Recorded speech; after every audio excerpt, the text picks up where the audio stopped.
ఇంకోటన్నా వాళ్ళ గ్యాంగ్. ఇప్పుడు ఆ, మన హనుమంతరావు అని ఉన్నాడు విహెచ్ హనుమంత్ అన్న.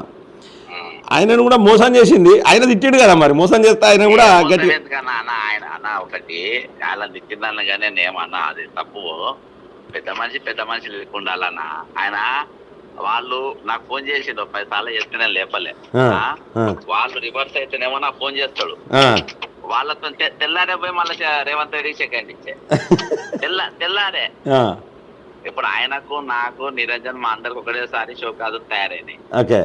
వాళ్ళిద్దరినేమో పిలిపించుకొని మాట్లాడుకుంటూ ఆ. నన్నేమో సస్పెండ్ చేశారు. ఎందుకు వినవుగా ఎవరికి? ఇవన్నీ కాంప్రమైజ్ బ్యాచ్లు అన్న ఇవి. ఓకే అన్న. ఫైటర్స్ గాలిళ్ళు ఆ, వాళ్ళకి వాళ్ళు ఐడియాలజీ అంటారు, కాంగ్రెస్ అంటారు, 4 సార్లు రాజ్యసభ అంటారు. ఏ సబ్జెక్ట్ ఏ దేనిపైన క్వశ్చన్ లేదు వీళ్ళది. కాబట్టి వీళ్ళు వాళ్ళకి అవసరం ఉన్నప్పుడు నన్ను వాడుకొని చూసింది ఇలా. అవును. వాళ్ళ ట్రాప్ లో మేము పోలే. అవునా? ఇక అదన్న.